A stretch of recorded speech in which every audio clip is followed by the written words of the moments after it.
When civilians need help, they call the police. When the police need help, they call the emergency service unit. Police emergency service workers are being credited with saving a woman's life. New York cops in full combat regalia. CNN, there are reports of an explosion possibly.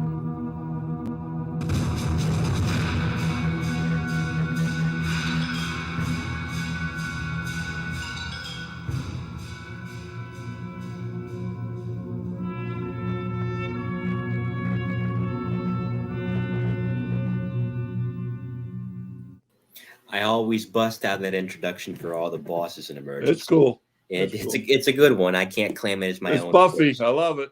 Right. Yeah, that's from ESS 7. That's from the NYPD ESU dedication video, which I borrowed. So hopefully that fellow doesn't get mad at me. But I always, anytime I get a sergeant, captain, lieutenant from the emergency service unit on, that's when I use that introduction. So on that note, welcome, ladies and gentlemen, to episode 225. We have now done 225 of these bad boys.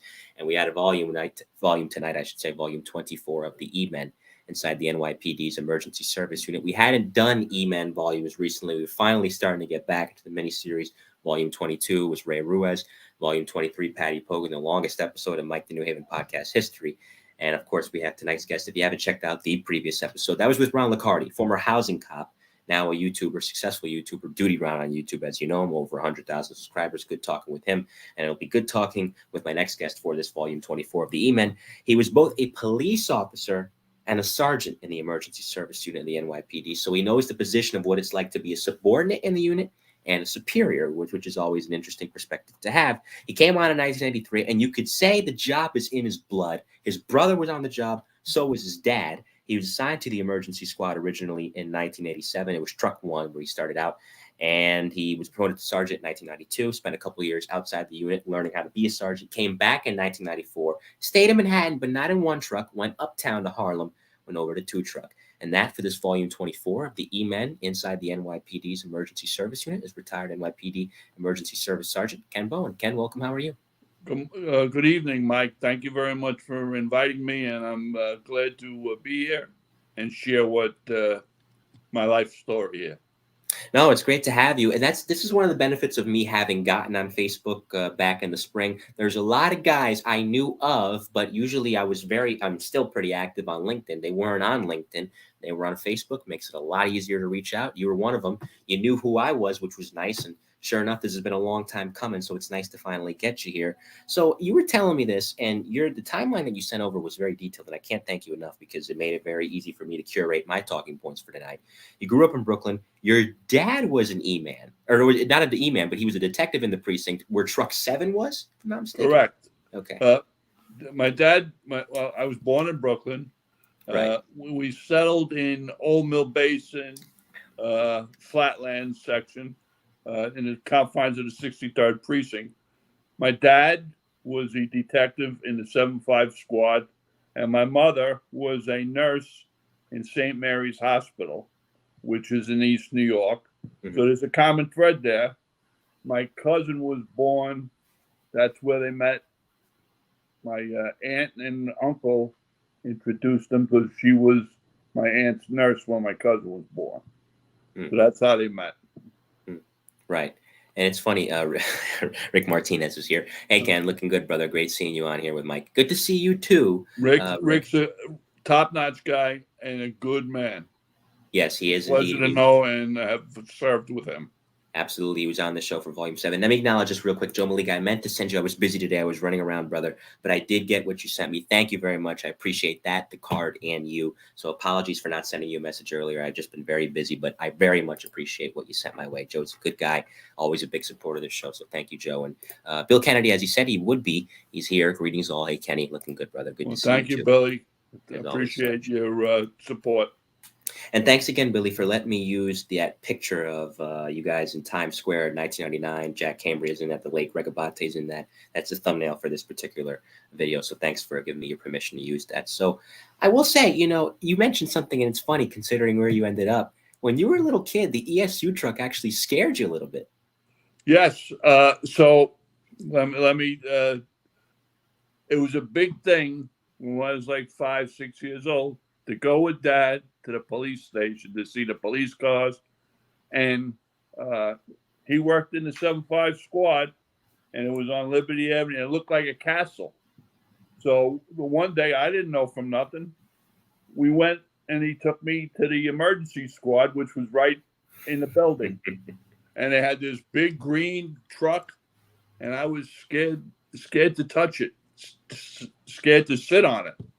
And lo and behold, 20-something years later, I'm driving one of those emergency trucks. But there's a whole other story. I'll get to it as we go along here. Mm-hmm. But I grew up in a neighborhood that was a melting pot, good people of all sorts of professions, mostly civil servants, and it was a great place to live, good place to grow up. But the other thing in my life was when I was like 7 or 8, my father and mother bought a country home, a vacation spot up in Delaware County. So I got exposed to a whole different life up there in the summer. The minute school was out, I'd get my crew cut at the Continental Barber, and my mother and my brother and my sister would go up there and spend our days and the whole summer vacation, because my mother was a private duty nurse at that time. So she would save up all school year and be off for the summer. And her schedule afforded her the ability to do that. So where I lived, the house up there that we lived in was on a dirt road in the middle of Delancey, New York. And all it was mountains, trees, and dairy farms. So I got exposed to how hard our farmers work and the work that they do. And I ended up working in a dairy farm, driving tractors, putting hay away, and helping. And I saw how hard it was to work on a farm. So you get the best of both lives. 'Cause I was going to say, growing up, going to school in the city, seeing how city life can be that melting pot life. But so many people that aren't from New York or from the New York City metropolitan area, they think of New York, the state, and they just think of the city. There's more to the state than just the 5 It's a boroughs. big state, and there's a lot to see and do. Exactly. And it was unusual that every September when we came back from the country, the first couple of nights, it was hard to sleep because we had, where we lived was right over the planes from Kennedy Airport would cross and you hear the noise of the planes. And then about 3 blocks away from where I grew up was engine 323. And every night they were out going to fires because that's what they did. And there was always fires at night, and that you would hear the fire trucks. What's interesting is, and we're talking with retired NYPD Sergeant Ken Bowen. This is volume 24 of the E-Men inside the NYPD's Emergency Service Unit. I know sometimes I don't do the best job with this, but if you guys have a question, I know it's been tough for me to get to them lately just because of the flow of the show, but please do keep submitting them, and I will try to get to them. I promise I will get better in that regard, so bear with me. Is that we share this in common, getting back to you. In addition to being police buffs, we are also fire buffs. We love the fire service. Yeah. So I will say, I know you mentioned taking the police test at 16. Did it refresh my memory? Did you take the fire test as well? Did you want to take the fire department test? I personally didn't take the fire test. Okay. My dad did before he got on the police department. By the time they called him, the fire department, he was a 2nd grade detective. He was like, I'm not going to change now. But it's just during the pandemic, there was all these podcasts, and one of them I latched onto was yours, of course, and the Getting Salty one, and the Police Off the Cuff podcast. And they were very enjoyable and interesting. And just from my experiences on the police department, I rubbed shoulders with a lot of the guys that they used to put on these on the shows, and it was after 9/11. Just having a respect for our brothers, because We're like brothers. Right. They chose to be firemen. We chose to be cops. But when the chips are down, we're all brothers and we help each other out because that's who else is going to do it? Exactly. And you guys have teamed up, as I've discussed many times before, for this miniseries and for my Best of the Bravest miniseries as well. You guys have teamed up for some incredible rescues. I think one of my favorite ones is a recent one where it was during the flooding last year that New York suffered during the summertime when we had the heavy rain. There was a gentleman stuck down a well. And there's a fireman down there. I forget which rescue company he was from. It might have been 3, could have been 2. But right next to him in that hole was an emergency service cop. And together, they both corralled this guy, save his life, lift him up. And that clip, every time I see it, I just get a smile that you can stick a banana through. I love when you guys team up like that. Listen, there was a time in the 80s, and I'm going to probably get some grief over this, but there was the Battle of the Badges. Sure. Well, we covered it before. And when everything is all said and done, it wasn't the cops or the firemen that generated this debacle. It was upper management and the bean counters at City Hall. And the bottom line is they had the fire service and the police service jumping through hoops and work productivity at the max because we were running and jumping just to beat each other out.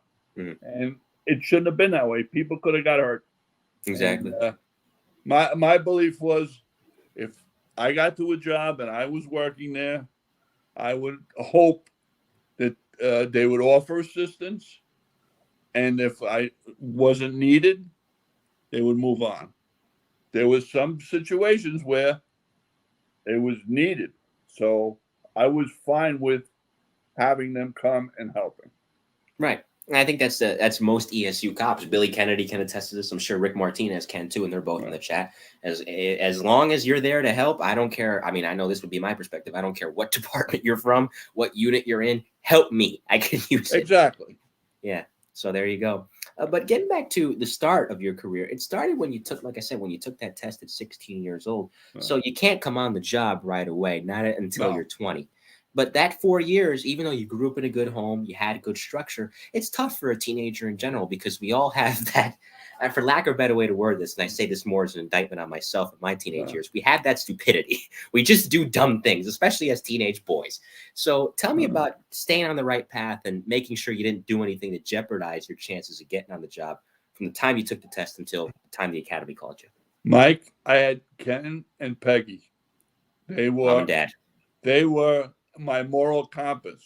Yeah. And in no uncertain terms was I to associate with anybody that was doing drugs or doing stuff they shouldn't be doing because that they said, and I believed them, that you're not lucky enough to get away with it and you're gonna get screwed up.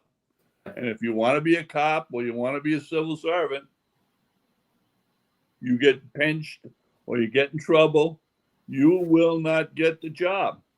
Right. So don't do it. Plus, my father would give me a kick in the tuchus, which is the rear posterior, if you know what I mean. Yeah. Okay. Yep. And he in no uncertain terms said, if you get pinched or get locked up, you're an orphan. Don't call this house because I will not help you. I mean, I think that was more of a shock value than anything else, but it worked. I took him at his word, and I wasn't going to embarrass him or do something that would embarrass him. Right. No, of course. And that's a testament to your character as well. Yeah. So you come through the academy and, of course, you get city right away. You didn't go to housing and then come later with the merge, nor did you go to transit. You came on. And what's interesting is you came on during the summer. It's June of 1983 when you got into the NSU. It was NSU 3. Correct. And you're there until January of 84. Yeah. Now, summertime into the fall is when everything seems to happen. So you're there bright-eyed and bushy-tailed and green, learning things in a crazy place in Manhattan. Tell me about who trained you and some of the earliest calls that most stick out. Okay. Well, first of all, like you said, when I took the test in 1978, I was starting my junior year of high school. It was only for the NYPD. There was a transit test.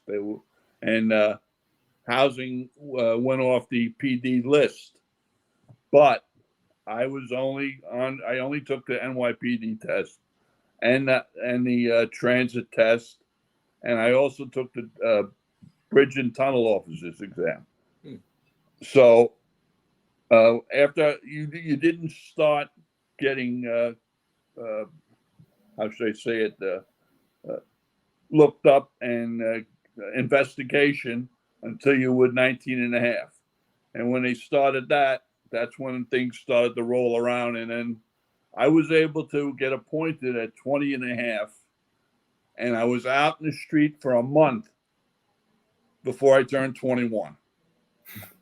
My first day out in the street, I know Chief Anamone spoke of it one time. They sent us, throw us all in a van, me and 2 sergeants and like 16 cops, and drove us down to Lexington Avenue and the Doral Inn on like in the 50s.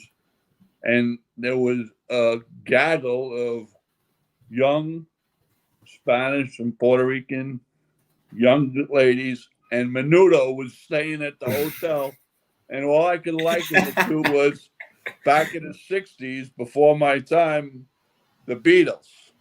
Yeah. And there was all these girls out there, Ricky, everything. They were doing, just sitting there hoping to get a glimpse of them. And of course, the Menudo guys, they didn't want to disappoint their fans. They would open up the blinds and wave down, and they'd start to roar the crowd.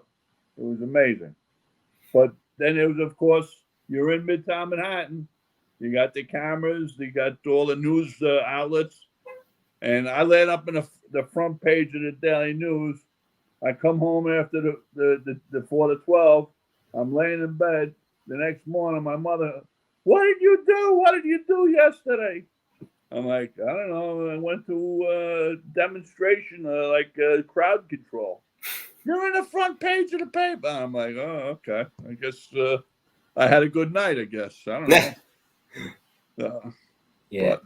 Let me tell you, when you're working as a cop in Midtown Manhattan, it's a 24-hour city. Nobody goes to sleep, and there's always people around. So you better be doing what you're supposed to be doing, because there's eyes on you all the time.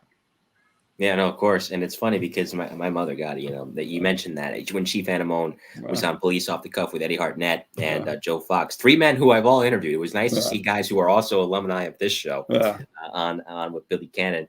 And he was like, does anybody know Menudo? And I'm like, yeah, my mother loved Menudo. Yeah, they were big in the 80s. And I didn't know about them until after I got exposed to them with this detail. Yeah, so. you ask any Puerto Rican, any chick that is Hispanic during that time growing up, especially me, being half Puerto Rican, half Dominican. But my mother, God, they were a favorite, to say the least, during that time frame. And to your point about it being a city that never sleeps, you're right, because as you said, kind of like ESU's motto, anytime, anywhere, anytime, baby, anything could happen at any time. I remember I was scrolling through Instagram the other day, and Lauren Scallop from Channel 4, the former traffic reporter there, it was now a correspondent of New York Live. She posted an Instagram story. They're doing full-on construction, hammering open a sidewalk. The time was 1:37 in the morning. Where else has that happened? You get you have all sorts of emergencies, like sewer, water main breaks, electrical problems. It's just the way it is. It happens 24/7, 7 days a week, 365, and people got to deal with it. That's a heck of a juxtaposition, though, to be in, because think about it. When you started out, like you just finished saying, you hadn't turned 21 quite yet. You can arrest someone. You can't even buy a beer yet. Well, that's an interesting position. When I was 18, it was still 18 when I first. Yeah. Okay. I was. My father took me out for my first beer, in a restaurant on Cross Bay Boulevard, and I had my first beer. And the guy sitting next to me, who was the Shellbank Bar and Restaurant. The guy next to me was a jockey from Aqueduct, and he was with this gorgeous girl. I just remember that, and I was like, "Oh, okay, this isn't too bad." Yeah, of course. And it's interesting because you were there, of course, in NSU 3 and then in Midtown North from 84 to 87. And so the first 4 years were spent in Midtown with who I affectionately dubbed the Midtown Maniacs. And somebody can stay there their whole career and never move, because why would you? It's such an interesting place to work. There must have been numerous times, I imagine, where you said, God, I am so glad I'm on this job. Look at where I'm working. It was a different experience. There was things to do every night. You go out there on patrol. There was pros. They had perps. Everything was there. The east side was quieter at night, but in the daytime it was packed with people. The west side was a little more grungy. Yeah, you had the Westies over there. You had some bad people over there. Yeah, a lot of homeless people. I can remember basically. I'll tell you my first call. I can tell you that much. Oh, go ahead. Yeah, sure. My first caller was coming home. It was off duty, which they didn't really want you to do that. I was in NSU. I was with Bobby Baumert. He was carpooling with me, and his dad was the CO of ESU at one time. And we're coming home, and I'm stopped at the light at Cortelia Road and Coney Island Avenue. And to my left, there was a turning lane. And all of a sudden, out of Cortelia Road, this silver Firebird comes flying out, tires spinning, all sorts of noise. Barely just missed my car. And me being a new young officer, felt that this guy is a danger to the public, even though it was like 1:30 in the morning, because I had been on a strike, Con Ed strike, and we got relieved late. So now it's like 1:30 in the morning. I whip a U-turn. I go after him, and he makes a quick right down a side street, and it's Slocum Place and Stratford Road. I pull over next to him. He jumps out of the car, and I kind of like say, up against the, police, don't move, up against the car. I got him by the shoulder, and I got him bent over the car. All of a sudden, police, don't move. There was two anti-crime guys watching for burglars on that street, and it was like a police showdown. And then they took the whole thing into the 7-0 precinct, and turned out the car hadn't been reported stolen yet, so we had to find out who owned the car, and then we got the telephone number of the owner of the car, and we called their house, and it turned out, sadly, the guy that owned the car was Kenny Hansen, who was not yet on the police department, but his dad was a cop in Harbor, and his brother John hadn't even gotten on the police department. And I went to high school with John, and they came. We gave him the car back, and I made the call, but I didn't know what I was doing. Fortunately for me, one of the anti-crime guys that was there was Joe Fox. And Joe Fox, I knew from my neighborhood because he grew up in my neighborhood. And he was very generous in helping me navigate the system. And, of course, I worked in Manhattan, but this was Brooklyn, so I landed up in the 8-4 precinct. And he was very generous in helping me do that. So, but, I had other collars that, holding ones. I had one where what's called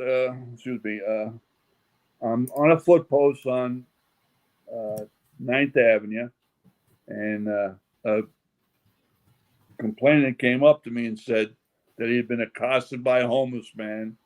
And I said, where is he? He says, he's up the block. He says, be careful. He's a nasty guy. So I went up, I looked, he was gone. So now I go back to the same corner. It was right around the corner from the station house when I had 9th Avenue from 54th Street to 57th Street. And then across the street was a bus garage, a bus terminal. And one of my guys from my squad was across the street, and he had from 54th Street down to 50th Street on 9th Avenue, both sides of it. So I told him what was going on. I said, watch out for this guy. He's supposedly a real pain in the chops. Just be careful. All of a sudden, around the corner comes the Manhattan South shoe fly. And he pulls right over. He wants to know why we're talking. Why, you know, he's looking to get us for unnecessary conversation. And then I explained to him why I was telling him. And he goes, well, look, give me your names. And I said, we're going to get a complaint. So now we both go on about our business. Around 10:30 at night, I'm standing on my post, walking up and down the street, and I hear shots fired. And now I'm running down to where I think the shots are. And it's like a block away from it was 54th Street between 9th and 10th Avenue. What happened was when I finally got to the scene, an off-duty housing cop lived in an apartment in an apartment in one of the buildings there off of between 9th and 10th Avenue. He was going into the vestibule of his apartment building, and he was accosted by this guy, and the guy had a knife. And the cop shot him. So I was the first cop on the scene. I put cuffs on the guy. The ambulance came. He was superficially shot. He wasn't likely to die or anything. And we brought him to St. Clair's. And it was a whole, deal, a whole investigation. We put another cop in St. Clair's, and I had to come back to the squad to tell the squad exactly what I saw, how, it was a police shooting investigation. Mm-hmm. But then another time, it's St. Patrick's Day, and I'm doing a date. I think I have an idea of where this one's going. I'm having a date. I'm on a date tour with the guy I was working with, and we're hoping to, finish up the tour and go to the pier and have a few beers and celebrate St. Patrick's Day. But I'm stopped at the light at 54th Street and between 6th and 7th. Mm-hmm. And out of the subway comes these two guys, and one guy's holding his stomach. Turns out somebody stabbed him. So now we get a description of the people. I broadcast it. And just then, two other guys come out, and they're looking to chase the guys that came out first. And it turns out they were the perps, so we locked them up. And the one guy was wanted for a homicide in Brooklyn South. So it was a good collar, but just happenstance. Just being out there, you luck up into certain things. No, of course. And a couple of things you mentioned, Kenny Hansen. Kenny, I think he drowned in the line of duty, sadly. In 1991. Yes, sadly he did.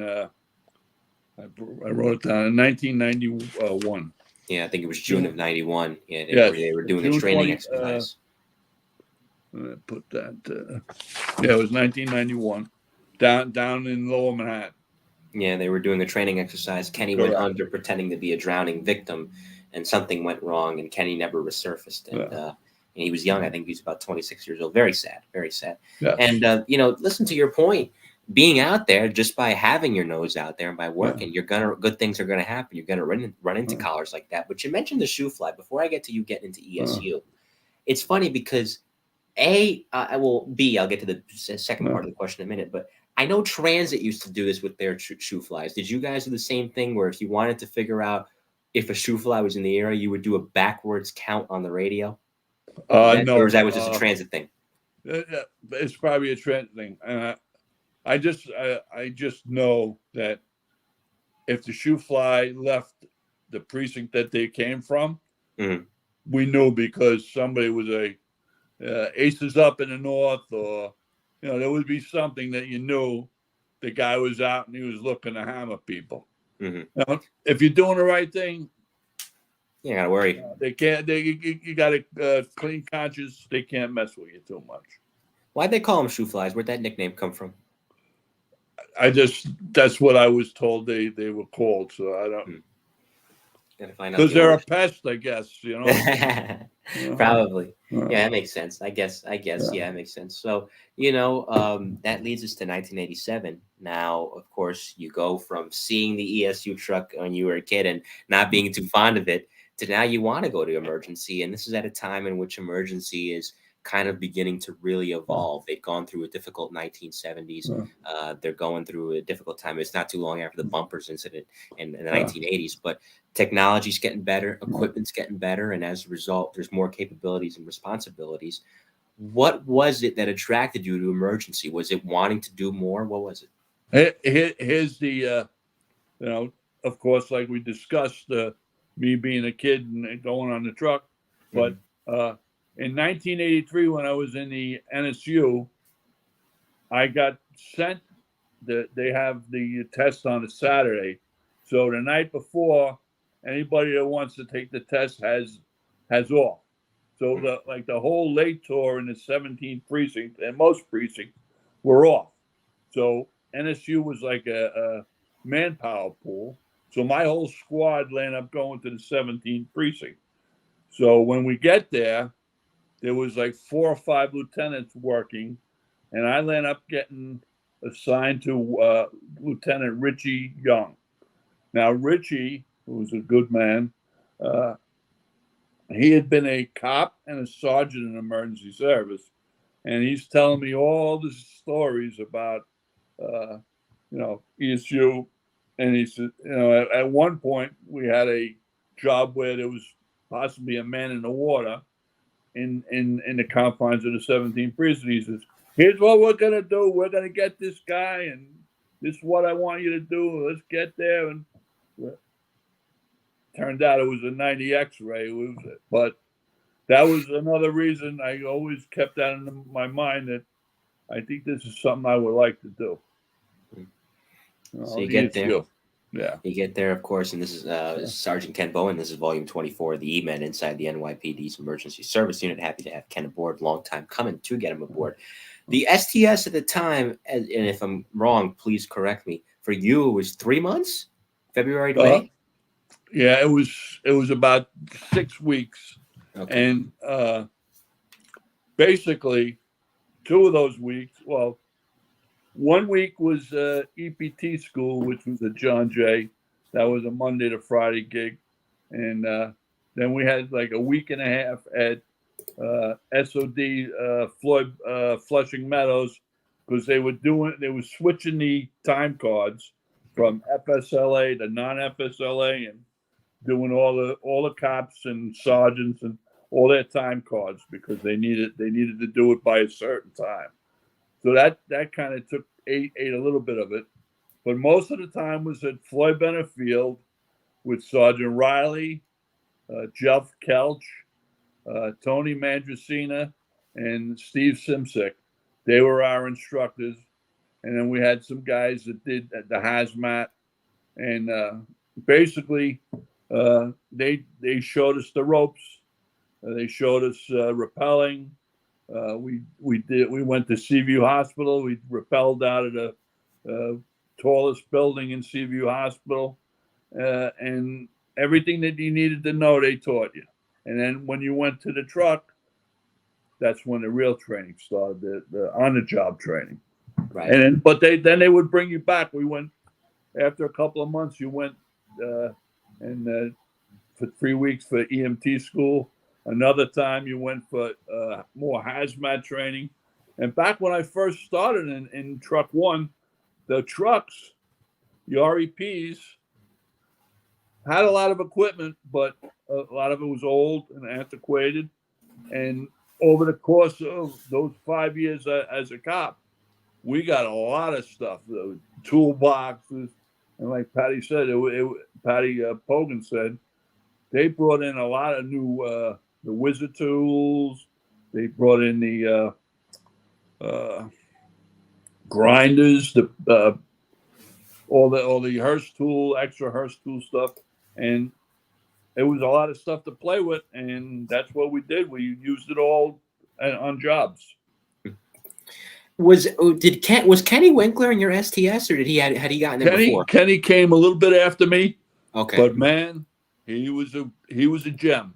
He was a diamond in the rough. Yeah. And not only that, the guy, when there was water jobs, Kenny was going in that water, and he went in the water a lot of times, but he was calm, cool, and one of the best of the best. I showed this when he was on the show last year for Volume 2. Come a long way, Volume 2. Here we are, Volume 24.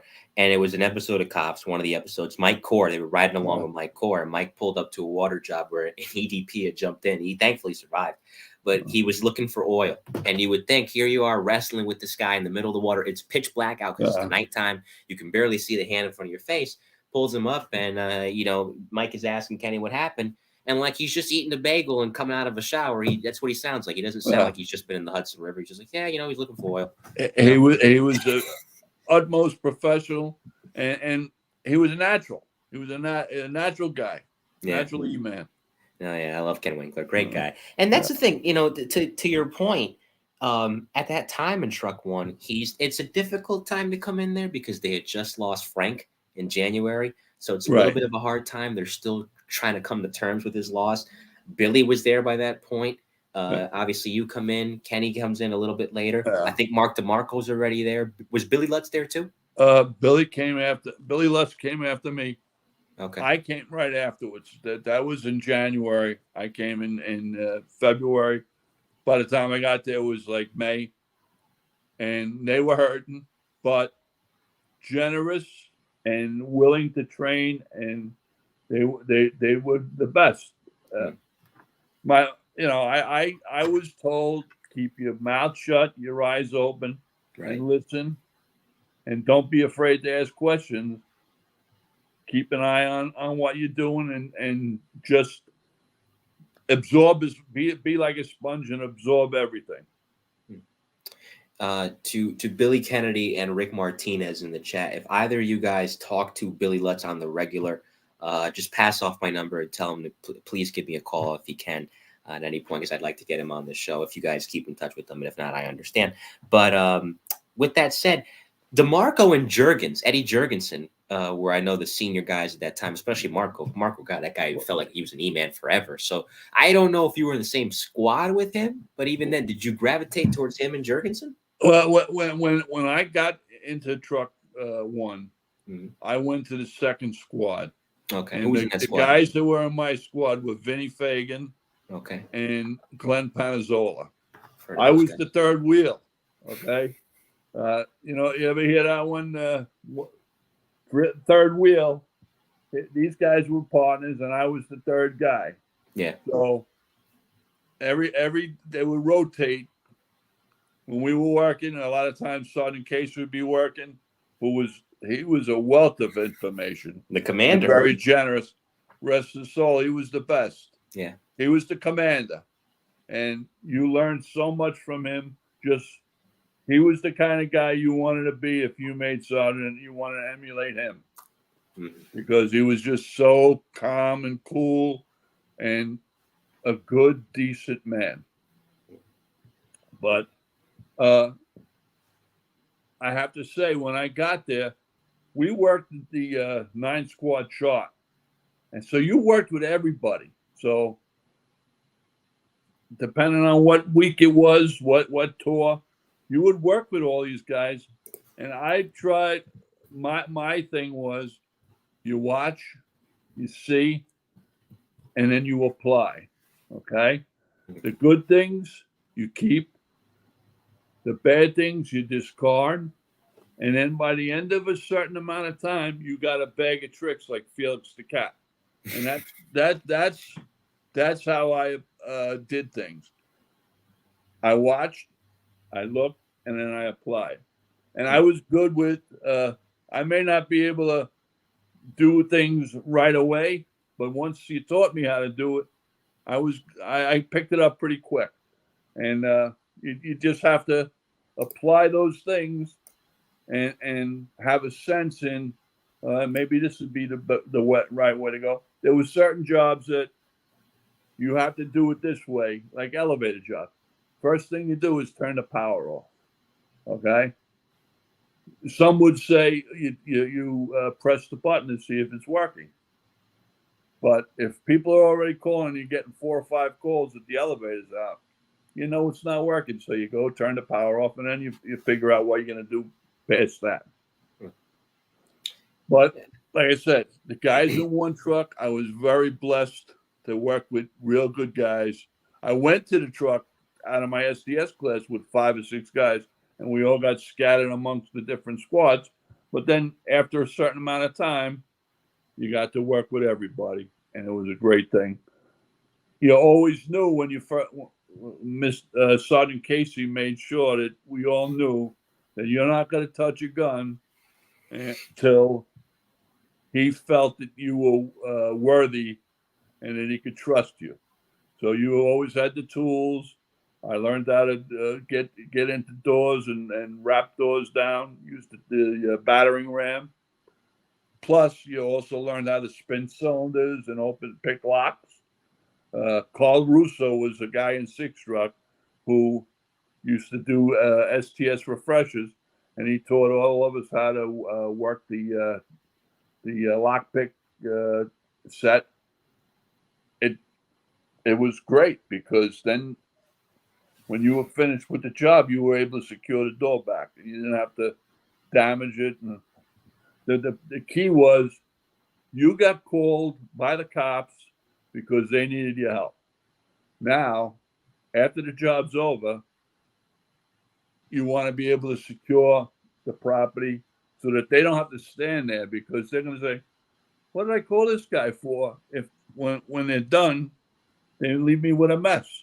So you tried to finesse things. Sometimes it couldn't be helped, but if you could finesse things, it made for a better result. No, of course, because now that cop has to stand on a foot post watching that door when he or she could be out on a gun run, could be out, helping out on a domestic, anything. So it works because that's the thing about emergency service, which I love. You guys are basically a bunch of MacGyvers, and I mean that in the most loving way possible. No. There's so many different nooks and crannies to New York City to where if you're a cop, and especially in a unit like that long enough, you're going to figure out all these little life hacks that are nobody else would think of. But because you guys are such a unique element, these ideas just seem to spawn and spawn and spawn. And the best part is they get passed down. Well, when you learn something that worked, the best thing to do is share your knowledge. Of course. And the grade tables, we would talk about things, especially after a job and you had a good success with something. Well, don't keep it to yourself. Share it because that's how people learn.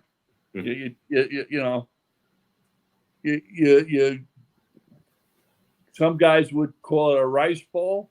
Well, pass the rice bowl around and let everybody know what you learned, so that everybody can apply it. No, of course. We have a few photos. You sent me a lot of good photos, and I'm not going to show all of them at once. We're going to show them as we go tonight. But I have the first one here. So this is a rescue, I'm assuming. This case, we're taking that gentleman into the ambulance because what happened was it was on South Street, right across from the New York Post. There was a photographer who took these pictures. Mm-hmm. What happened was guys in the first precinct were chasing this individual up South Street, and the photographer happened to be going into the post. He saw the guy running, and he saw the cops after him. And next thing you know, they're over right by the water on the East River, and there's a big giant salt pile. And now it's like shootout at the OK Corral, and this guy's standing with a knife, and I'm working with my the guy I'm working with flew from 2 truck to ride with me, and we get out, and now the individual was surrounded by cops, They all got their guns out, and the first thing we did was we established firearm control, and then me and the guy Ed that I was with that night, he had the taser. We tasered the guy. He dropped the knife, and then we got on top of him and put the handcuffs on.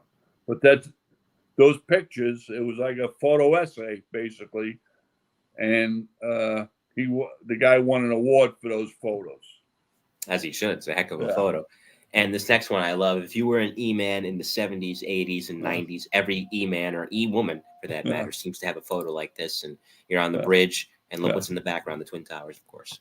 Yes, that was STS when we did the bridge climb. I just happened to take that picture. And the other thing, while I was there, they must have been working on the bridge, and I got a little bit of a souvenir. Yeah. There you go. That's even better.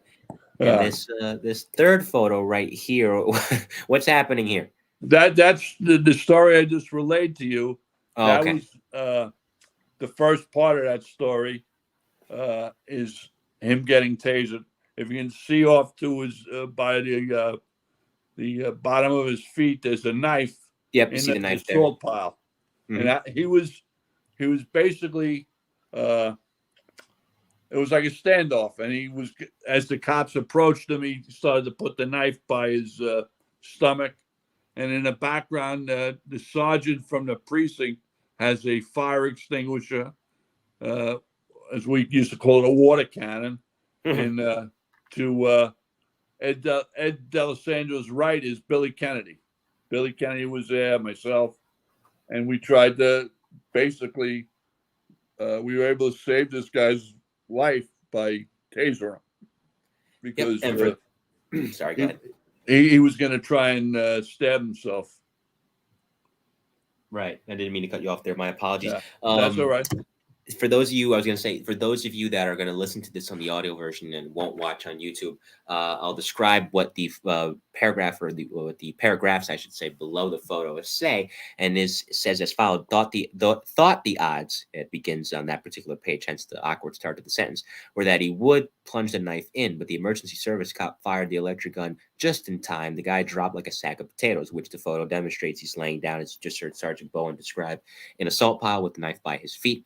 Then they handcuffed him and carried him to the ambulance. I understand the whole standoff took 20 minutes, but it felt like 3 hours. I was very tense from beginning to end, hoping that the situation could be resolved without the guy getting killed. I think photographers suffer a bum rap that goes back to the stereotype of the, and so on. The article continues, end of quote. And then the last photo that we'll show until we get to some other ones later on as we go. This is July 29th, 1995. And this was an EDP job, a barricade EDP at that. Yes.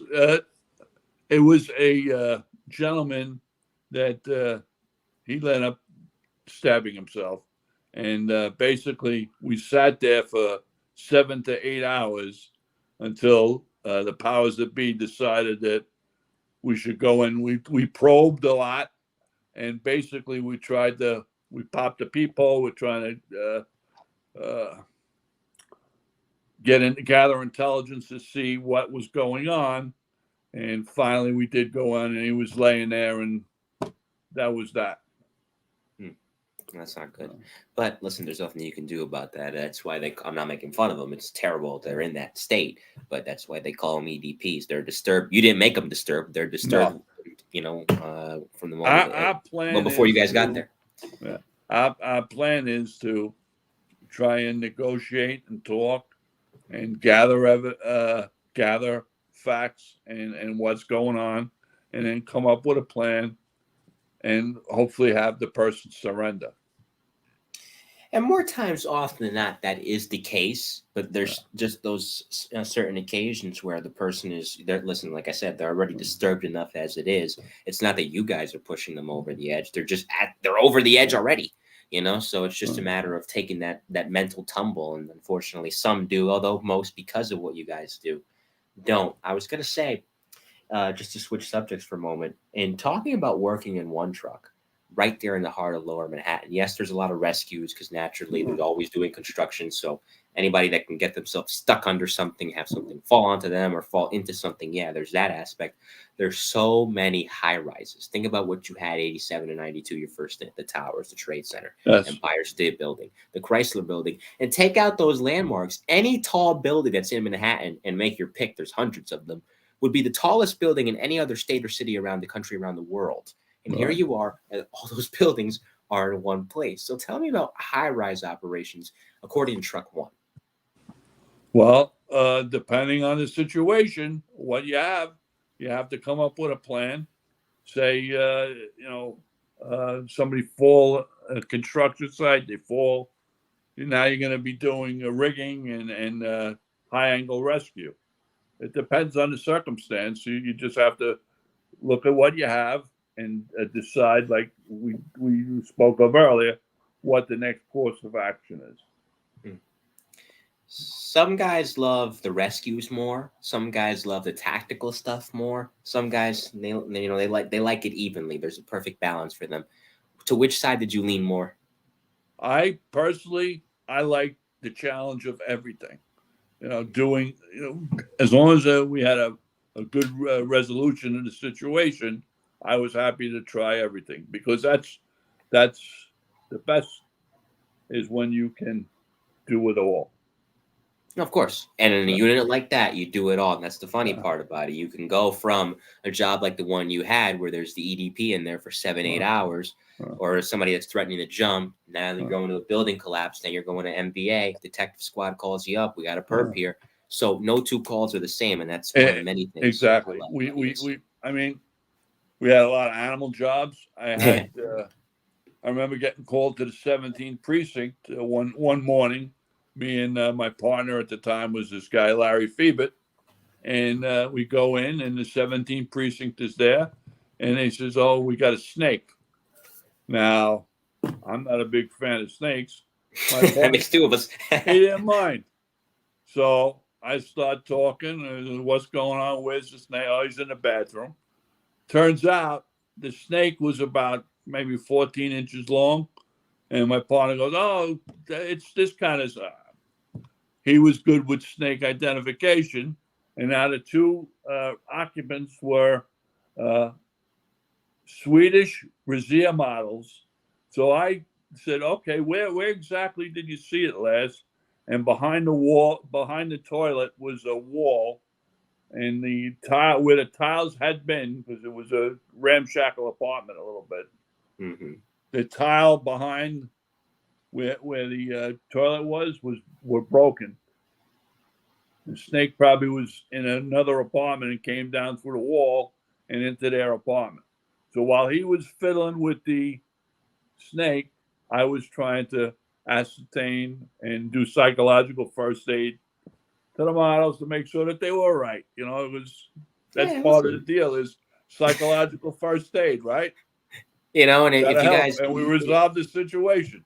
Of course. And listen, you go to the models. If you ever need anything, here's my phone number. Just, I didn't go that far. I kept it professional, Right. Right. If you ever want to talk about this traumatic experience, just give me a ring at 917. I didn't do that either because, No, of course. I was married at the time, so. Right. No, me being a single guy, that's definitely something that I would do, and that's why I'm not an ESU cop. There you go. That being said, we get to 92, and I'll get to your second stint in ESU when you came back a little later, and you make sergeant. Now you're in a great place. You're in emergency service. You're in, and this is no disrespect to all the other trucks. I love those trucks. You're all great, but you're in one truck, and one truck is unique because look at the area you're working in. I'm not saying this. You're asking why? Thing. Yeah, why leave? Why go to sergeant? Well, what happened was just before I got to a precinct, they had a sergeant's test, and that was in '83. So I wasn't eligible for that test, but a lot of guys that were in the class before me were able to take that test. Right? It's all timing, Mike, and. After they had 3 years on a job, they made sergeant rather, and now they potentially could be my sergeant with barely a year more than me on the job. I'm like, okay. Some of them were good and some of them were not so good because they didn't really have enough time. So I was, in one respect, I didn't get to take that test. They did. I had to respect that. But when I did get an opportunity to take it, I took the test. And it took me 5 years, not 5 years, 4 years to make sergeant. So I'm not, here's the deal. They got promoted right away. I had to wait until I had almost 9 years on a job before I could make sergeant. And that's okay, because I learned all those other things and I got to go to ESU. Exactly. And you had a lot of time on, it's close to a Yeah. decade on, Yeah. to where it's a lot easier for young guys and gals coming on the job at that time to look to you for leadership, not just because of the amount of years, but where you worked. NSU, of course, Midtown North, Truck One. So, of course, they're going to look to you and say, yeah, this guy's the real deal. Well, yeah. And I was able to assure them and direct them because I did have more experience and I did know how to talk to people. And basically my thing was, and what I was taught as a young man by my parents, treat people the way you want to be treated and the way you want others to treat the people that you care for and love. Look people in the eye. You use, your word is your bond. If you say you're going to do something, well, you better do it and be right and do the right thing. Right. Because that's the right thing. Mm-hmm. Of course.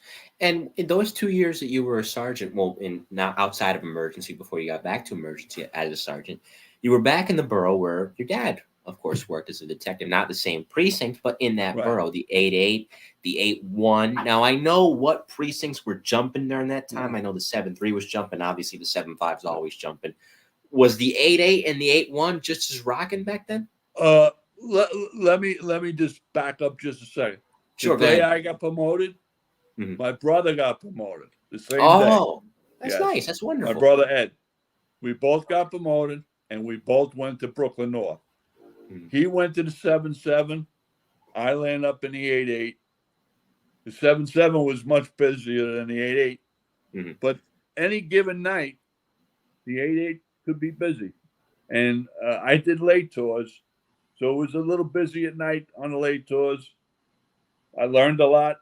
I had some good, decent cops, and we did a good job. I had a great lieutenant, Tim Donovan, who just recently passed away. God bless him. He was a real decent, good man, and he took care of his sergeants and his cops. And he only wanted the best for the people that lived in the area and the guys and girls that worked for him. So the 8-1 was the hole in the donut. It was surrounded by the 8-3, the 7-7, the 7-3, the 7-9, and the 8-3. So it was busy. It was Brooklyn North. Everything there was a lot of crime there. Right. But it wasn't It wasn't 7-5 crime. It was, but it was two different animals. Right. It was busy enough as it was. And I know it's the northern end of Brooklyn, but just for the listeners that may not know, the 8-8, what exact part of Brooklyn is the 8-8? That was the Fort Greene section. It was Fulton Street, Flatbush Avenue, Myrtle Avenue, Clausen Avenue. It was a square. Right. Okay. Yeah, a lot going on in an area. The Brooklyn like that. Navy, part of the Brooklyn Navy Yard was within the confines of the 8-8. Right. That's a good area to be in. And listen, as a sergeant at that point, then you get to, of course, 93. Now you got 10 years on, and then you get to 94 when you have 11 on. This is right before you go back to ESU with 2 truck, which I'll get to momentarily. I imagine, even though you obviously probably wanted to really go back to ESU, during that time in the 8881, having those guys and gals working under you, having a good time, I imagine, there had to be, much like what I described earlier working in Midtown, such a sense of satisfaction. Man, not only am I in a good rank, I'm working with good people. I'm very happy with my career, with where my career is. I was very lucky to work with the people I did because they were all conscientious. Mm-hmm. They wanted to do the right thing, and they did it. Mm-hmm. The 8-1 was a great place to work, too. I was fortunate. My partner in one truck for a while, the guy that I handled the snake job with, made sergeant like a year before me, and he was working in the 8-1 precinct. And lo and behold, I don't know how it happened. I guess God wanted me to go there. I landed up in the 8-1 precinct, and we both did late tours together. And I watched his back, he watched my back, and we took care of the men and women that we worked for and did a good job. I had a great lieutenant there, Sergeant Upton. He was a real gentleman and a resource where you could definitely ask him, and he would give you the right guidance.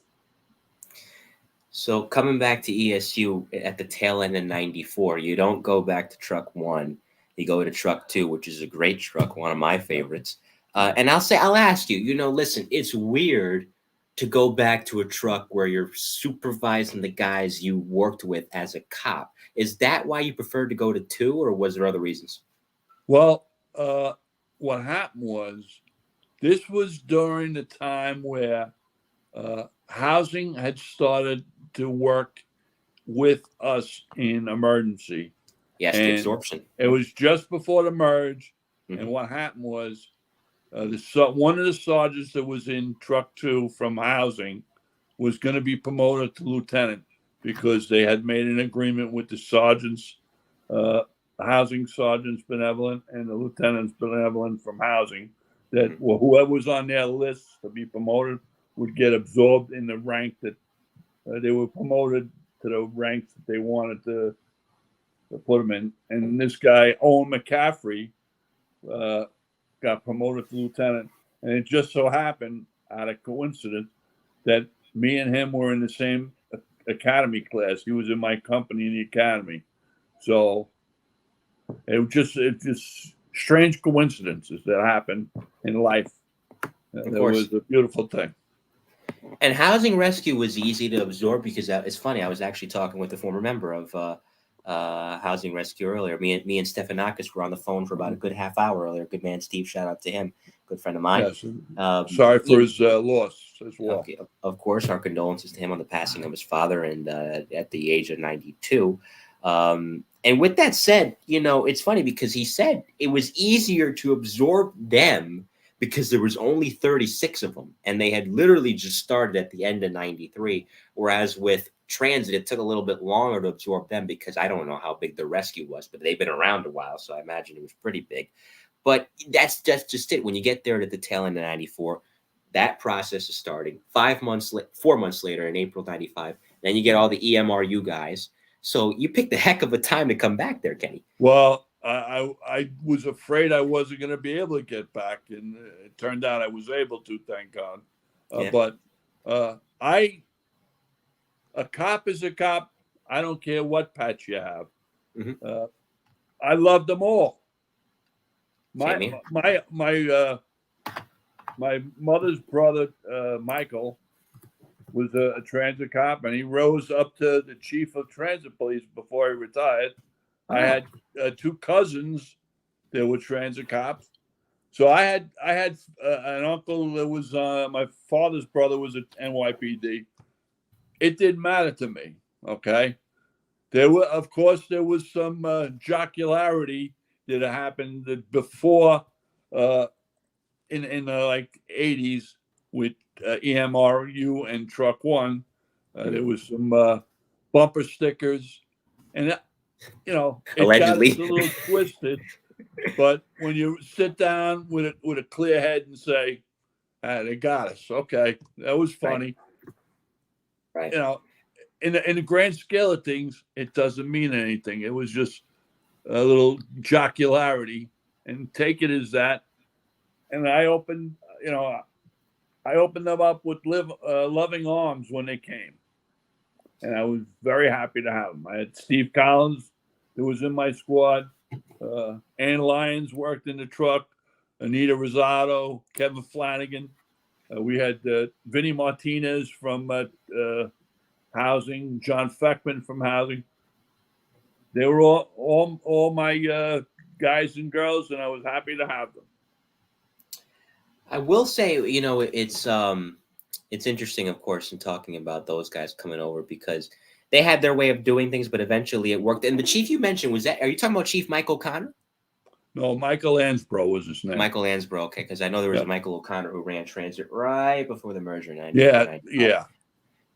But those guys came over, and it ended up, and I've said this many times before, and I'll say it again, and I apologize for the redundancy, but I think it's worth repeating, is that when you got, generally speaking, all that expertise, the housing guys from their rescue unit who knew how to, work doors, work elevators, the transit guys and their expertise and train lifts and things of that nature, rolled into the expertise that the city ESU already had.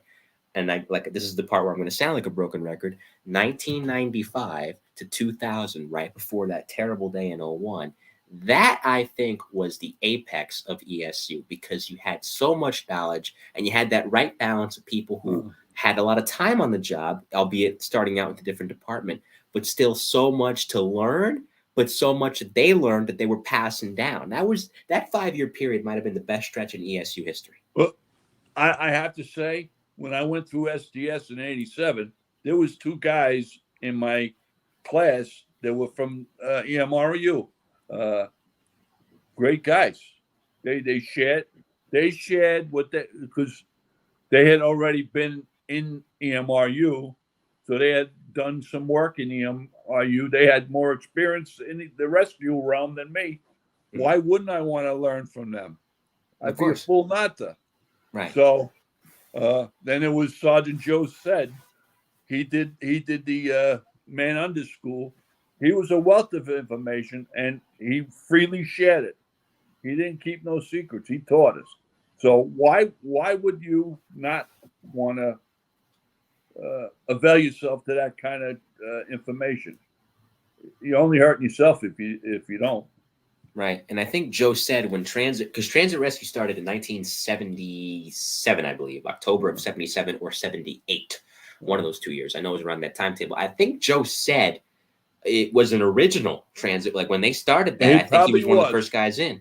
Yeah. I got to call him. Certain, but I can't say for certain, but he had a lot of experience and he was generous in giving that information out. Yeah. So I'll definitely try to give him a call in the near future. Besides the names you just mentioned, at Truck 2, which squad were you in? And besides the guys you just talked about, who was in your squad? Who else? Okay, so what happened was, because Owen left, there wasn't a sergeant in the second squad. So for a while, it was me and J.R. Garcia were the 2 sergeants that worked the days and 4 to 12s, and they had a steady sergeant on a late tour. So to cover all 3 squads, we had a kind of share the second squad. So like 1 week I would do 3 days with my squad, which was the first squad, and 2 days with the second squad, and the next week it would be 3 days with the second squad and 2 days with the first squad. So I had Henry Medina from the second squad. I had Eddie O'Neill, all-purpose Eddie O'Neill. He was a gentleman, and he had so much knowledge in his brain, and he retained things that most humans can't. Instant recall. It was amazing. Steve Green, Ed D'Alessandro, Pete Tukovich, Seth Garr, Jimmy McVeigh, before he went to aviation. All great guys. Pete Conlon. Pete was a great cop in emergency service. Patty Poland had gone to hazmat when I got to Truck 2 and on to JTTF. But it was a great place to work. Truck 2 was more perp jobs, a lot of animal jobs. We had this one Saturday morning or Sunday morning, we get called to the east side in like the 2-3 or the 2-5. I don't remember what precinct. In the housing project, they had 80 pit bulls from adult to puppies in crates. And it was the summertime. We get called, and you could smell the ammonia smell of urine. You know, urine has like an ammonia smell. Oh, yeah. It's been sitting around for a while. Mm-hmm. There was 80 of them. And now I'm allergic to dogs. And even though we had Mojo, if I have a lot of dogs around me, I start sneezing, my chest gets tight. By the end of that job, I was like, I have to go get my puffer. It was crazy. But you do what you got to do. And you get on by. Yeah, that was such a great truck, and you guys had such a large territory too. And it's funny because you mentioned Seth Garr every time, and I got to get Seth on the show too. I know he's down in where is he now? I know Rhode Island, right? Is it Rhode Island? New Hampshire. New Hampshire, that's what it is. New Hampshire. So I knew it was one of those two states. I saw Seth on 9/11. How's he doing? He's doing good. He's doing okay. Good, yeah, because he sounds like a great guy. But it's funny. I remember Pete. He is a good guy. When he was on the show, he was telling me the story that Seth was not known to be the best driver, and I say that lovingly. I'm not knocking Seth, but one night he went to Pete because you know how Seth talks. He's like, "Petey, can you let me drive the truck tonight?" And Petey's like, "No, you're not doing that on my watch. You can do that with somebody else, you know." And he wouldn't let him drive the big truck. But what he didn't have in driving, he certainly made up with other skills that he had. As a terrific. It was a veteran. Mm-hmm. He had, I think he was a lieutenant colonel in the Army. Was he in the Gulf War? I do believe he was, yes. I think so, yeah. I think he was in the Gulf War. Yeah. So, I mean, that gives him instant credibility in my world because as my one partner in one truck, Vinny Fagan, he would call me a draft dodger because, you know, I saw when Reagan reinstituted the draft, I signed up for it, but they didn't draft us. So I mean, he was just busting my chops, I think. But, no, I don't blame you. If they brought that back today, not me, Mike, we're picking you. Like I would do everything. Like I would. I think my leg hurts, so you know, I'd take a cramp probably. I'd pull LeBron. You know, that's not for me. You know, and you can call me a coward, and that's fair. But I don't know how anybody back in the old days. You can serve doing what you're doing right now, and that's helping people tell their story. Well, we appreciate it. Those of us that have done this appreciate you. Oh, I appreciate that. Well, I appreciate you guys. I appreciate you guys always being so willing to share these stories. And since you bring up the animal jobs, before I get to more of your photos, it's one of my favorite photos, and I saved it. I'm going to try to use it as a thumbnail for this miniseries in the future. It's John Delara and Eddie Torres working a animal job where a dog's in a ditch. It's like in the mid 90s because they have the different uniforms. I love this photo, man. You know, it's such a great photo of them at work. You know. I don't know how Eddie's standing there like that. I mean, I don't. He's a better man than me because I'd be terrified. But you see the poor dog there with John lifting it with all his mic. He's like, "Can you just get me out of here?" John was a gentleman. We both. I first met John Delara in the day that I went for my ESU interview at Flushing Meadow. I get called. Got to go for an interview. I go there. Jimmy Kennedy, who was Billy Kennedy's father, was on the desk that day. And I reported in. I said, "I'm Police Officer Bowen. I'm here for an interview." And he had been a rookie cop when my father was in the 7-5 squad. And my father had great admiration for Jimmy. And he said, "Okay, go sit on the bench." And he says, "We'll be with you in a few minutes." And now I'm sitting there, and there's a guy sitting at the bench before me, and we're talking. And I says, "Where you work?" And he said, "I'm in the Bronx." He said, I'm Midtown North. He introduced himself. He said, I'm John DeLara. I said, I'm Ken Bowen. He said, Bowen. Vinny Bowen? I said, yeah, I know Vinny Bowen. He's my uncle. They had worked in the 4-6 together. My uncle was a sergeant in the 4-6 for a while. And then, lo and behold, a couple of months later, we're both in the SDS class together. Yeah. There's so many E-men that are not with us anymore, and he's one of them that I would have given anything to have a guy like that on this show. I would have loved to pick his brain and hear his stories. I think John, 'cause I remember reading this in his obituary, but I don't know if this is true. Did he start out with transit? Was he originally a transit cop, John DeLara? What happened was John was a teacher, and then he was in transit, and then he rolled right over. I think the next class, he may have been out of the academy for a little bit, but then the next class came, and his number came up on it, NYPD, and he rolled over. Okay, because I'm like, I mentioned him being a New York City transit cop. So I'm like, I did not know that about him. I always thought he was strictly with the city. Great guy. Another guy gone too soon. And one of the many guys, like I've said before on this show, not to sound like a broken record again, that I would have given anything to have spoken to. John was, he could make that robot downstairs in the quarters do things. And he was so conscientious and made sure that thing worked. And it's a testament to his dedication that he'd spend hours after his tour was over going over the equipment there, and he was a dedicated, fine man. Of course, will rape your wit. He could slice you up with his wit. I've heard that about him, and it's so funny because the intro to Cops when they filmed in the city. One of the scenes right before they get to the Bad Boys chorus, I know it's him. You can't see his face, but I know by the hairstyle and the fact that he was such a wizard with the RMI, I know it's him. He's driving the RMI.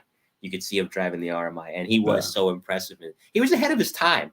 I'll tell you, because that just in general with the RMI, for that time in the 90s, it was ahead of its time. But imagine him on the job now with technology now. Like, forget it. Forget it. Yeah, exactly. So getting ahead to 1997, when Sammy Katz spent a year with you guys, a lot of what he chronicled a little bit of the other trucks too, but his primarily was with 2 Truck for 1997. You caught a lot of big jobs that year. Yeah. So tell me about having him around. Well, what happened was he was there a little bit before 97. Okay. And I had just gotten back. Okay. So I didn't feel like I was, how should I say it, equipped, or I just didn't feel like I fit in. I wasn't there long enough to talk about the great things that Truck 2 was doing, because I had just got a new kid on the block, so to speak. You know what I'm saying? Mm-hmm. So I kind of was, and I had a lot of older guys, and some of them didn't want to get involved with the notoriety. And I tried to respect that. I was generous. If he asked me, Sam asked me something, I would gladly answer it or get somebody to help him out with anything. But that's why I really wasn't. I was in the book a couple of times, but not as he much wrote as 2, right? He wrote 1 in 95 and then 1 in 97, I think. Right. There's a smaller paperback book. I think that came second. But I have that one. The picture book was first, I believe. Okay, and then let me get my hands on the picture book. That's going to be my next Amazon Prime order. So I love Amazon Prime, I must say, as a side note. And they should sponsor this podcast. That'd be great. So you spent 4 months in the A-Team. Now, for those of you, before you answer, and I'll get to some of the other pictures you sent in a moment.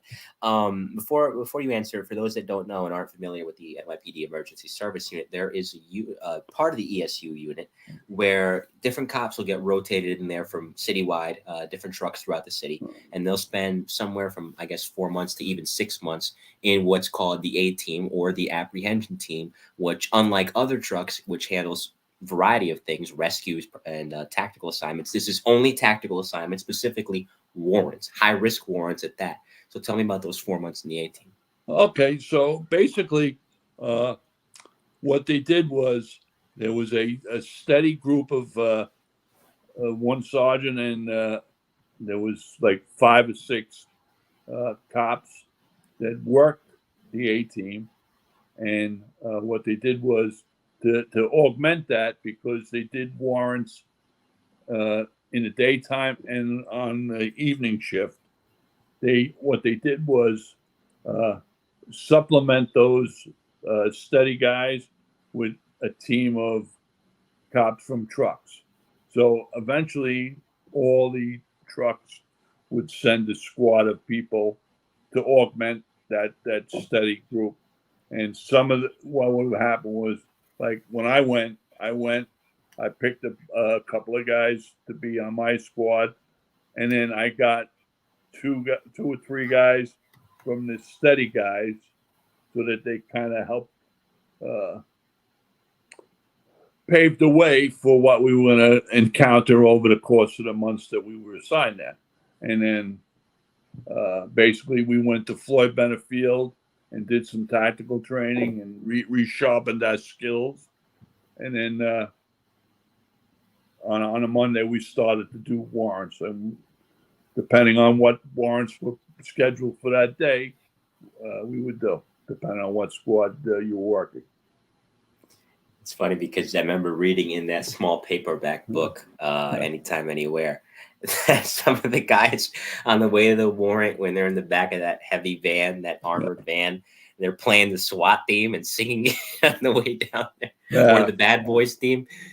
Yeah, theme from Cops. You know, listen, you need a little levity before going in on heavy duty assignments like that. It loosens everybody up, and like I said, levity is good.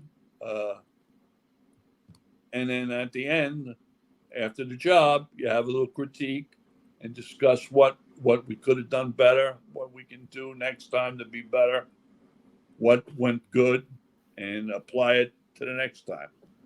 Because for sure, it's got to be a next time. You want to be prepared. Absolutely. So now we will get to the other photos that you sent. You saw the first 4. Here's a few more. And look at this handsome devil. Yeah, that was in the sector car, and you always had to wear your hat when you got out of the car. I don't think they do that anymore, but you would get a complaint if you didn't have your hat on when you got out of the car. That was the first thing the sergeant and the captain would say, "Where's your hat, officer?" And depending on how many times he had to tell you that, whether you got a complaint or not. So, but that and rocking white socks, right? Yeah, no white socks, no bueno. So I've heard. You better be wearing boots. You better be wearing boots if you're wearing white socks. There you go. That's a rule that is bipartisan between the police department and the fire department. And this, of course, I love this photo. I love that old school truck, man. It's such a great truck. When was this? The 90s? That's my my dad's last day on the job. He had thanks to Chief Anamone, they honored my father. It's sort of a new trend that they're doing now, and it's very nice, like a walkout. Yeah, he went to Comstat, and then he came to my command because they gave me a ride home, and back to the truck. That's my brother, my father, and myself. When did your dad? Sorry, when did your dad retire? When did your dad retire? My dad started on 1958, and he retired in 1998. He did 40 years. Wow, that's incredible. And 37 of them were in the Detective Bureau. Even more incredible. Good for him. Yeah. Good for him. Photo numbers, Tunnel of Love.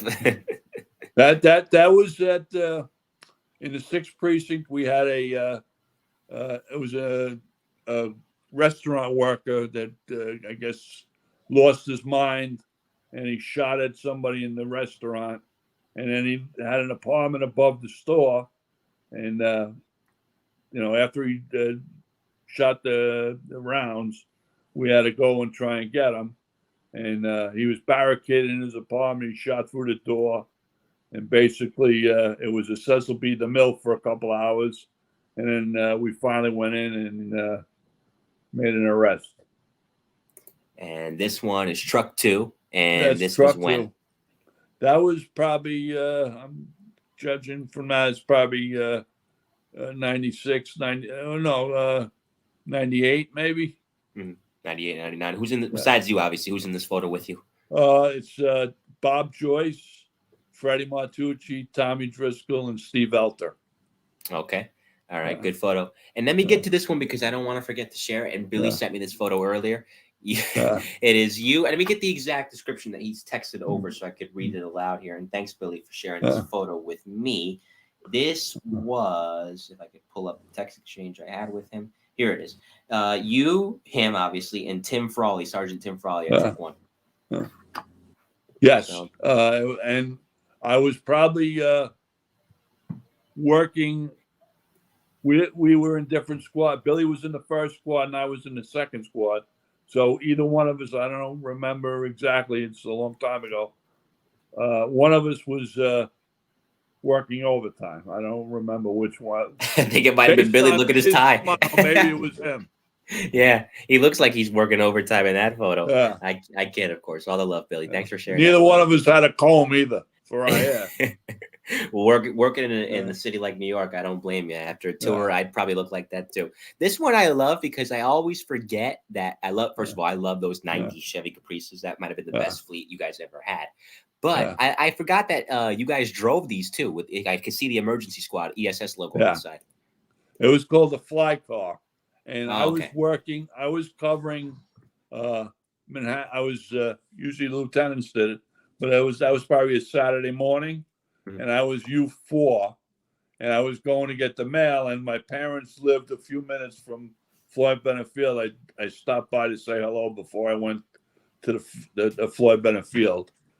If they want to give me a complaint for being off post, the statute of limitations is off. I think so. So moving ahead, of course, you guys get past the Y2K scare, and that was fine.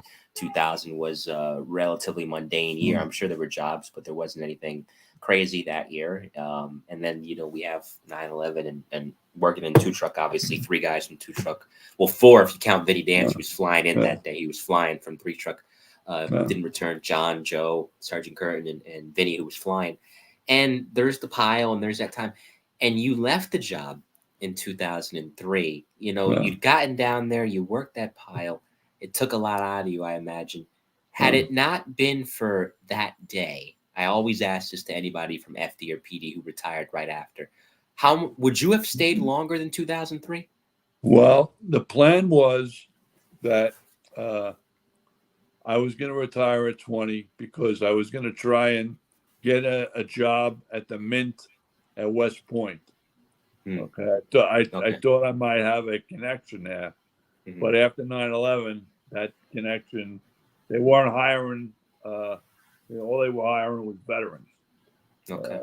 So I wasn't a veteran, so I wasn't getting in.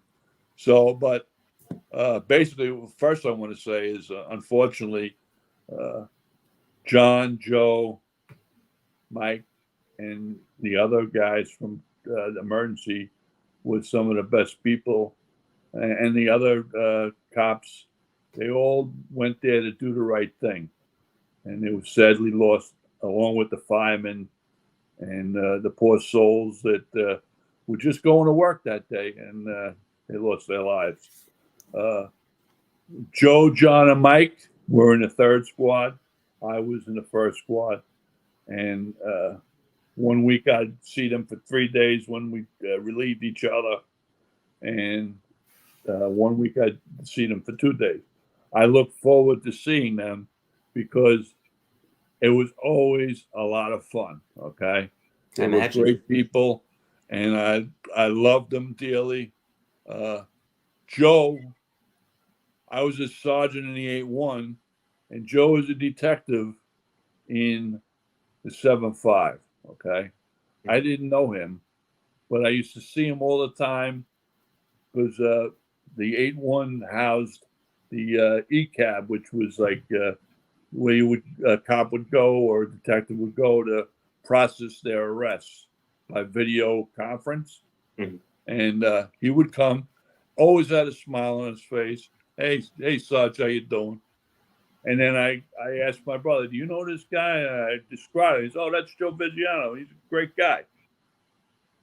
Lo and behold, a couple years later, he's coming to Truck 2 to work with Mike and the guys from Truck 2. John, like I said, salt of the earth, great guy, family man, loved his. They're all family men, I got to say. Mhm. But he was dedicated to his family, just like Joe and Mike. They always spoke about their families and loved them.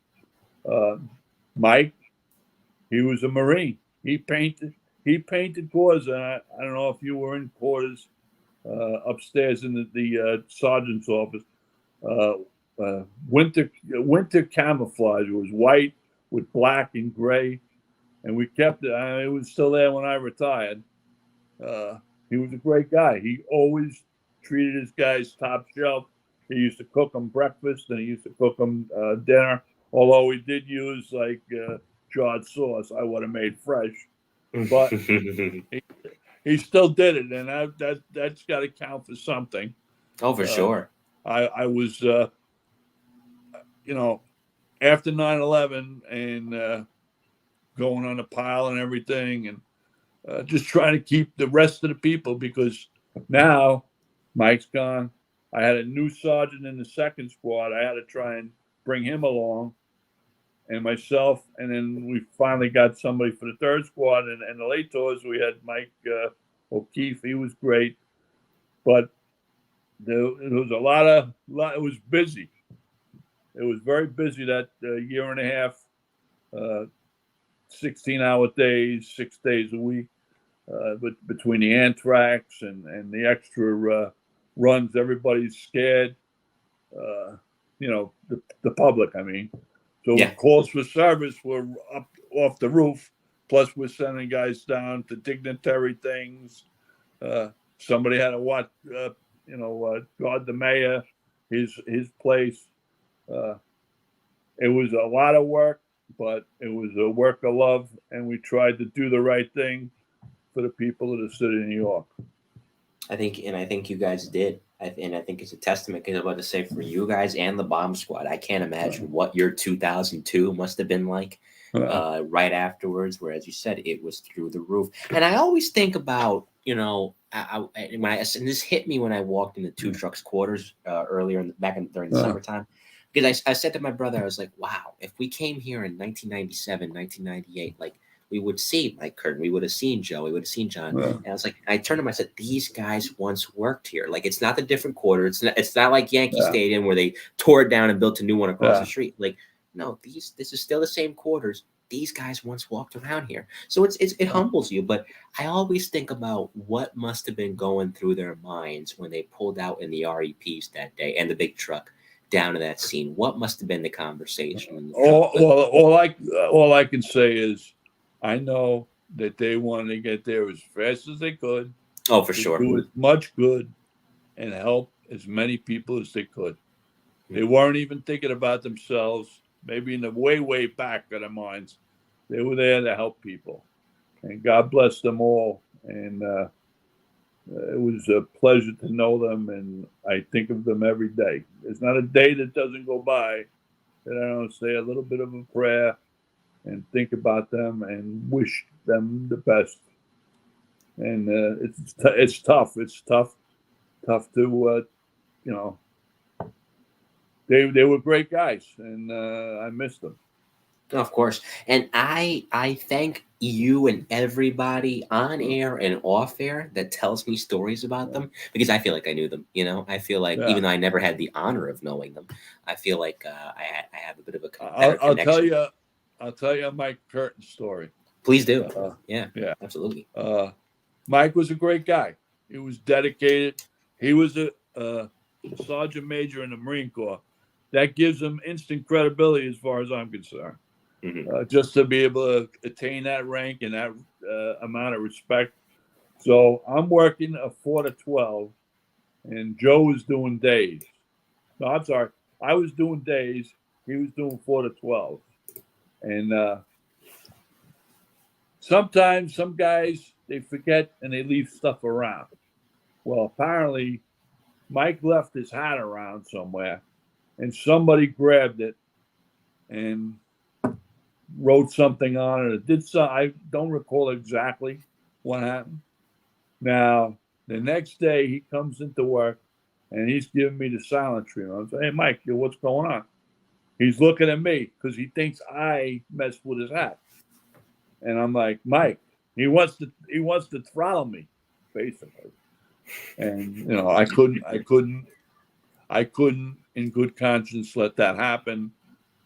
I had to find out why are you so mad at me? He goes, "Did you mess with? Look at this hat. It's my cover. It's part of my uniform." I said, "Michael," I said, "listen, I am in the same boat as you.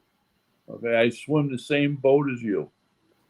If anybody is going to mess with something that's going to cost money to replace, I would be pissed off just as much as you, and I would be pissed off, but I would never, ever, ever touch somebody else's stuff, and it's not me. I swear on my heart and soul that it wasn't me." I says, "Look somewhere else because I wouldn't do it." And I brought up the for a time there was the cap device on most officers' hats has an Indian head, and they would break the Indian head off for whatever reason. I don't know. It's the same reason I don't understand why guys would jab a pen into the dashboard of a police car. I don't understand that, but people did it. Not me.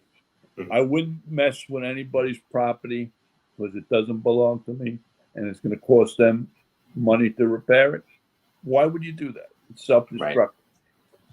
So, but turns out it was a guy that flew from another truck, and when I found out who it was, I said, "Dude, you better never admit to this because he is very upset, or you better come up with another hat and replace it because your life is worth nothing unless you do so."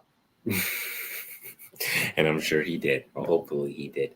There's another person I'd just like to mention. Yeah, please do. Go ahead.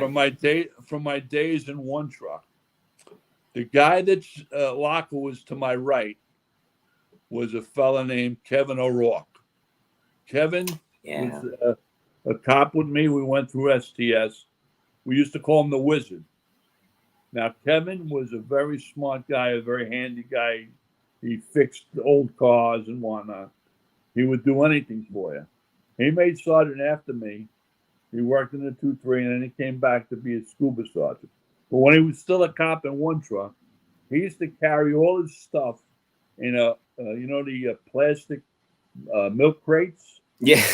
And yep, we had those in school. Stuff in there, right? And his locker was right next to mine.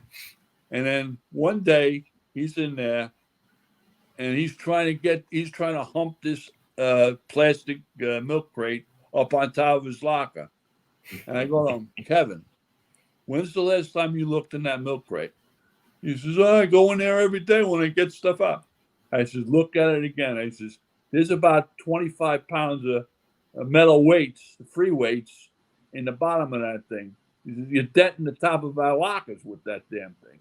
Just take them out." I says, "But don't tell anybody I told you." You son of a gun. But he was a great guy, and after he retired, he became a civilian employee, and he was in Iraq or Kuwait or whatever, and Afghanistan. There you go. I'm sorry. He died. He got killed, but he was a great guy, and he's missed. Yeah, 2012 is when he was killed, and like Kennedy says, the lead weights. Yep, the lead weights indeed. Well, this has been quite the show. And you know what's next now because you watched the show, and that's the rapid fire. Yes, sir.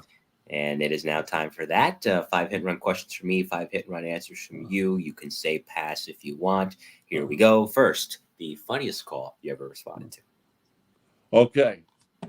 I worked with a guy, Vinny Fagan, in emergency pretty often because it was 3 of us, like I said previously. And Glenn made sergeant. Now I'm working with Vinny steady. One Friday evening, we're doing a late tour. We get called into the 10th precinct for a cat job. We get there. Now, the young lady was a 20-something young lady, nice girl, and she lived in the apartment by herself. It was like a studio setup, and she decided she wanted to have a little pet. So she goes to Bidawee, which is over on the east side, over like 38th Street. It was like a rescue, no euthanized rescue for animals. She gets herself a little kitty cat, and now brings it home. She's got the box, everything nice. She's feeding it and everything. Now she goes and she lays down in her straddle lounger day bed and is sleeping. The cat jumps on her face and scratches her face. And then she goes and she grabs it by the back of the neck and throws it into the bathroom and shuts the door and calls the police. So we get there. After the precinct calls and says, "Oh, it's a vicious cat."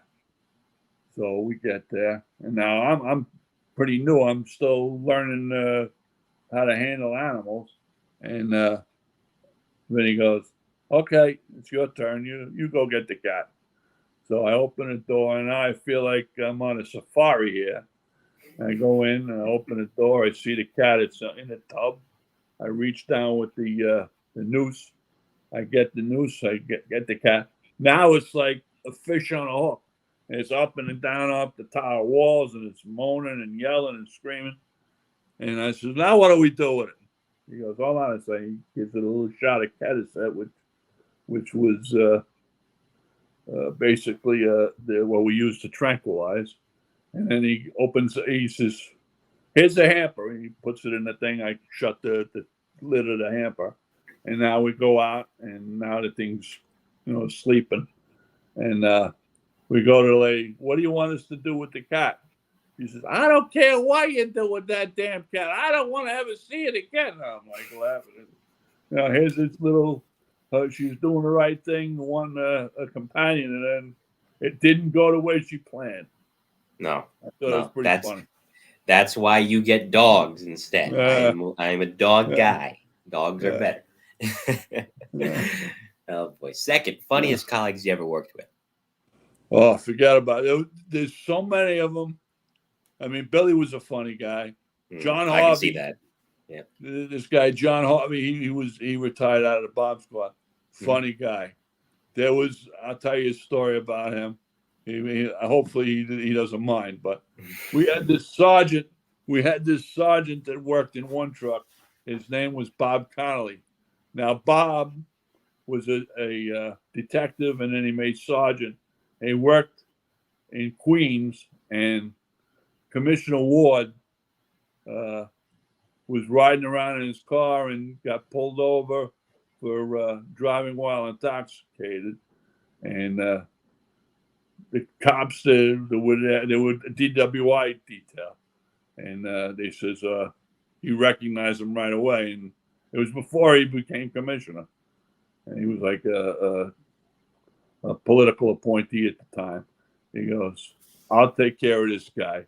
Puts him in his radio car, takes him away. And of course, that was his hook to go to emergency. So to get away from DWIs, I guess. So now Bob Connolly was a funny guy, but John Harvey was funnier. So we all gave our locker combinations. So we only had like 10 portable radios. So they were community radios. So if you forgot and left the radio in your locker, they were able to determine where it was by going into your locker and grabbing it. So Right. John had a apron and a chef's hat. He dropped all of his clothes and put on the chef's hat and the apron. And this was just before Sergeant Connolly was going to go in for the day tour. He went in before the sergeant got into work and locked himself in. We put him in the locker. And when the sergeant went to open the door, here comes John, butt naked, basically, with the exception of the apron, and scares the poor sergeant. It was funny. It was a funny thing. John Harvey, funny guy, and a great bomb tech as well, in addition to being a great E-man. Quick quick-witted guy. Of course. And before I get to the third question, the rapid fire, I forgot to ask this. Thanks for submitting it, Joe. Did you ever deliver any babies? He wants to know. It's Joe and I's running joke, as you know. I personally was at the scene of in Midtown North. I didn't actually deliver it. I was there when it was delivered. That's about the extent of it. As I've said before I get to that third question, if I was at the scene of that, I'd be terrible. I'd come in. You done in there yet, ma'am? Okay, take your time. Whenever you're ready. It's part of life, my friend. It's part of life. You ain't kidding. You ain't lying. Third, most uplifting job you ever responded to that made you just say, "Man, I am so glad to be an E-man." Or even just a cop. Even it doesn't have to be emergency. I think just by doing the right thing, you can't expect people to lift you up. You got to lift yourself up and just do the right thing. There you go. That's a good that answer. makes me feel good. That's the uplifting part. Is when I do a good job. I don't expect. Hey, good job, pal. Mm-hmm. I know I did a good job, and that's uplifting enough for me. I never got that answer before. I like it. That's the first time I got something like that. Thank you. Fourth, you're upstate now, but whenever you were in the city, whenever you were in the truck, and you're like, you know what, let's go for a meal. What was your favorite bar or restaurant to stop at? There was the bar used to be McGee's on Broadway, and it was right underneath the where David Letterman used to film on Broadway and 54th Street. McGee's was the place to go after a 4 to 12. Restaurant, you could go in Manhattan for years and not eat in the same place. There was just so many of them. Gallagher's Steakhouse was good. I've heard. You need to get down to the city and try its fine cuisine. I haven't been to the city in a little bit. I haven't been since August, so it's eating at me. No pun intended. Fifth and final question, the rapid fire. You can grab somebody just out of STS. They got through STS. They're in emergency officially. Now they're going to get assigned to their truck. You had 2 stints in emergency. One as a cop, one as a sergeant, as I mentioned in my introduction. What advice would you give that young cop that just got into ESU? Okay, first and foremost, every day, you take care of what you got to take care of before you come to work. Tell your family that you love them. When you get to work, the objective is to sign out with all your buttons and bows, right? Trust your gut. Do the right thing, okay? And by doing the right thing is getting home safe. Of course. Do the right thing by people. Treat them the way you want to be treated, with respect and empathy. And just remember, we're all in it together. So be respectful, be careful. All right. Well, thank you. Good advice. Good show, man. This was a long time coming to get you on. We'll say goodbye off the air. So, no, thank you. So stick around. We'll say goodbye off the air. This was fantastic. I am so glad that I started up this mini-series last year. As I said before, it started with John Lampkin, and it's just snowballed in all the best ways possible from there. So, John's a great guy. He is. As are you. So before we go, before I say goodbye to the audience, any shout-outs you want to give to anyone? Anything? Well, I'd like to just give a shout-out to Rima. They're doing a great job. Absolutely. All my guys and girls that I worked with in the trucks.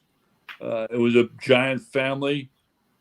We still have meetings and we get together. And I was glad to be down at the truck too on September 11th and renew some friendships and memorialize our co-workers that passed away on 9/11. And to my main man Tony Cuccia, I love you, but if you're going to Tony's a schedule, great guy. he is Truck 6 guy. By the way, when you schedule something, if you can put it in Manhattan, please, because I can't get to Long Island from New Haven. So if you could do me that favor, I'd greatly appreciate Well, it. they're having a meeting in Carmel, which isn't too far from Danbury. I don't know if that. I'm in helps. New Haven, so we'll see. Yeah. It's gotta be something in the city. I can get down to Manhattan. I could probably get down to the Bronx. Do you I could definitely drive? down. No, I have a license. I don't have my car yet. I'm saving up for my first car. The college student, the college graduate budget, baby. I am, just not swimming in the dough, as the audience knows. So there you go. Hopefully, when I get my wheels. Let me just tell you something, Mike. You're doing a good job, and I hope if this is what you want to do in life, you're doing a good job. And I wish and hope that you succeed in if this is your goal is to be a news person type interviewer. You got a heart of gold, and you're doing a great job. And you're getting a lot of stories from people that were worthwhile people and did the right thing. Oh, well, thank you very much, my friend. I'm glad you made the time. I thank all of you for tuning in. As always, I always appreciate the audience as well. And like I said before, without you guys, there is no me. There is no Mike New Haven podcast. So before you can get anywhere, you need an audience to do that. You're never an army of one. Coming up next on the Mike the New Haven podcast, I don't have a guest yet for Monday. I'm going to work on it. If I do, great. If I don't, it's okay. But for volume 25 of the E-Men, somebody you worked with, somebody Billy and Rick in the chat worked with, Dave Martinez from Truck 7 and Truck 6. Good man, Dave Martinez. He'll be here. Second time on the show. He was previously featured for The Job in Brooklyn in 1997, but he's going to be here for a retrospective on his own career. And then next Friday for another volume of Tales from the Boom Room. I think it's going to be volume 31, if I'm not mistaken. He was an E-Man for 10 years and finished out in the Bomb Squad. Joe Dolan, another Truck 6 and Truck 7. Joe, I worked with Joe in one truck for a while. Yep, good man, Joe Dolan. So you get an E-Man, two E-Men, one that finished out in Intel and Dave, and then one that finished out in the Bomb Squad in Joe. So that'll be the E-Men volume 25 and Tales from the Boom Room profiles the NYPD's Bomb Squad volume 31, respectively. And like I said, hopefully I can get a guest for Monday. In the meantime, this has been volume 24 of the E-Men inside the NYPD's Emergency Service Unit. I am Mike Colón. We will see you next time, and I look forward to the Yankees giving me agita and pain tomorrow in Game 3. Good night.